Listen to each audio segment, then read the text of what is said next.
皆さんこんにちは、たびくらです。いつもご視聴くださりありがとうございます。数年前に思い切って購入したミナペルホネンのコートです。生地の一部が色あせで変色してしまったのがずっと気になっていました。今日はこの部分を繕っていきたいと思います。青森県南部地方に伝わる刺し子、肘刺しのお繕いワークショップに参加してきました。こたつに入りながら参加者の皆さんとのおしゃべりを楽しみつつ繕っていきます。私は一昨年の年末に地元の青森県に U ターンしてきたんですけど、一度離れてみたからこそ地元の伝統工芸や自然の美しさを再認識できています。生地に直接刺したい時には指標となる生地を仮縫いしてその上から刺していきます。刺し終わったらこの生地は簡単に外すことができるんです。色あせも隠せて刺繍がワンポイントのアクセントになりました。お昼ご飯にみんなで一緒に郷土料理もいただき、豊かな時間を過ごせた一日となりました。私が今借りているこのアトリエには収納が全くついてないんですよ。でね、今回この場所に合いそうな素敵な棚を購入しました。オンラインで購入したんですけど、イメージ通りの風合いと色味でとっても気に入りました。この棚にはミシンや手芸用品を収納したいと思っています。申し訳ない、失礼しました。ずれてた。あ、これで大丈夫ですか。はい。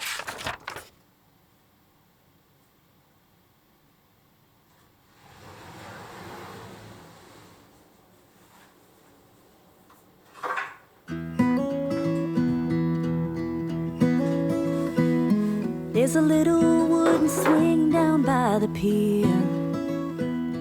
The moss hangs by the pines, been hanging there for years. When I took your hand and walked down to the dock, you told me that 今日はこの椅子にペンキを塗っていきます。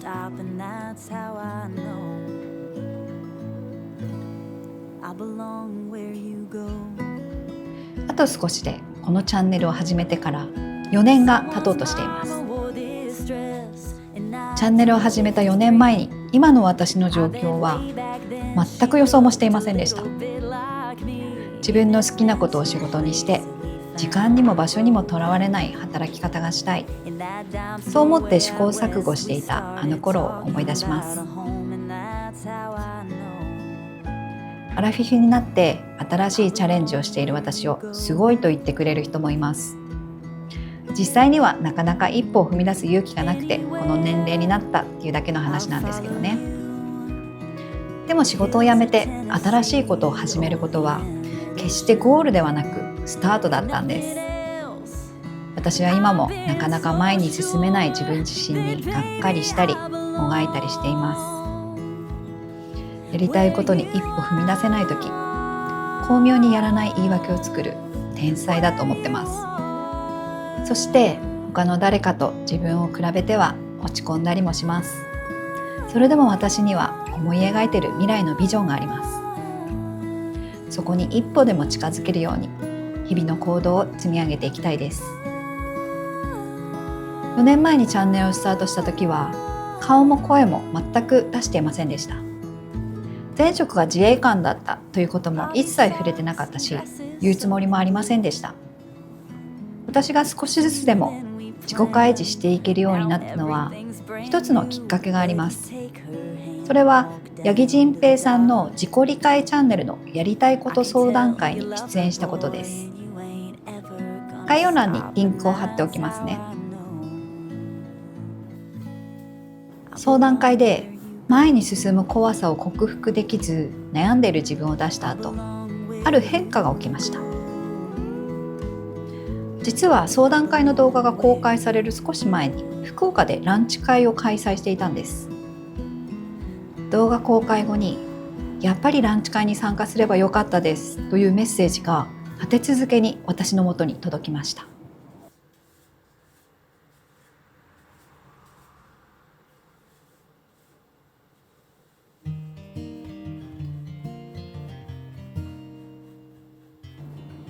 最初は同じタイミングで同じようなメッセージが届くなんてすごい偶然だなって思ったんですよね。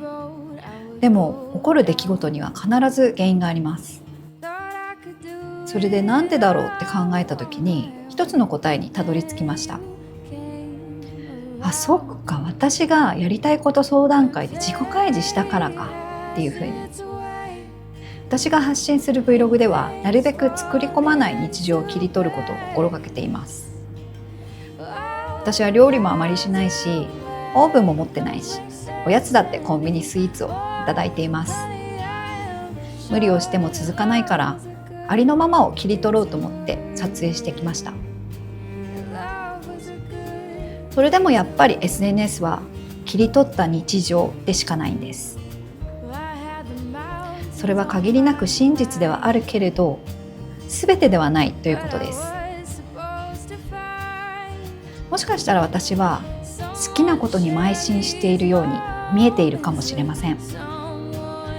でも真実の私はやりたいことの1割も実現できてないというふうに感じています。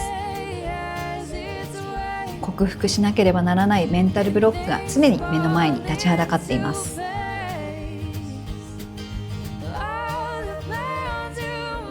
もちろん私もオンライン上の誰かと自分を比べることがあります。でもそれはその人の全てではなく、見えない部分があることも分かっています。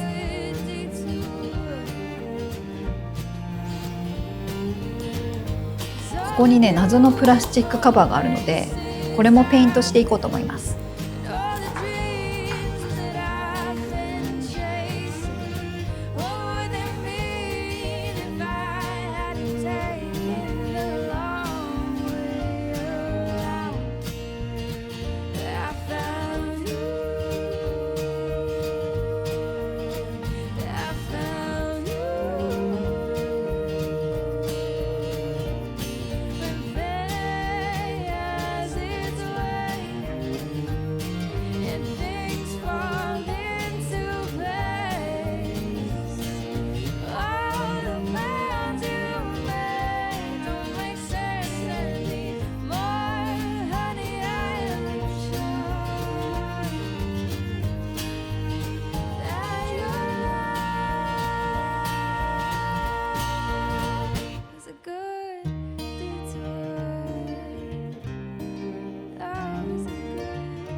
私の母は結婚する前は東京で美容師をしていました。偶然だけど私が東京で暮らしていた三鷹市に住んでいたこともあるそうです。母は手先がとても器用だけど美容師はあまり向いていなかったらしいです。私が持っている母のイメージは常に何かものづくりをしている人、編み物、和裁、洋裁、押し花、枕目作りなど数え上げたらキリがありません。今はもうやめてしまいましたが、50代から機織り機を購入して生地を織り作品を作っていました。ちなみに母も私と同じで料理が苦手と常に言っています。私が母と同じなのか。小さな頃、母の隣で針を持って見よう見まねで何かを作っていたっていう記憶があります。母が編んでくれた丸いポンポンがついたセーターがお気に入りでした。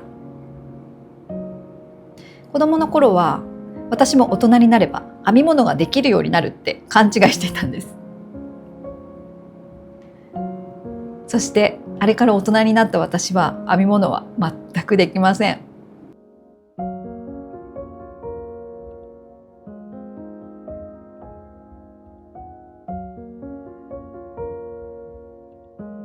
でもこれまでやってきていないんだからできないのは当たり前なんですよね。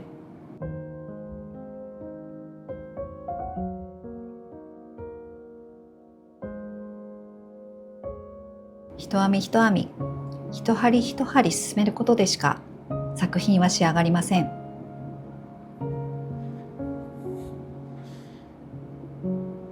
でも何かを始めるのに遅すぎるなんてことはないと思います。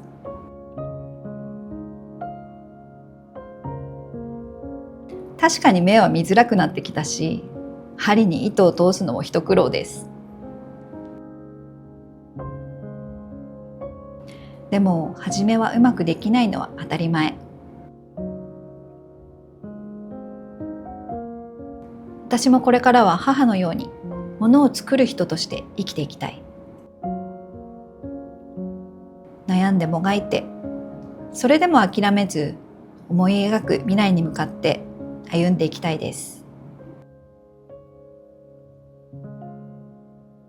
今日も最後までご視聴くださりありがとうございました。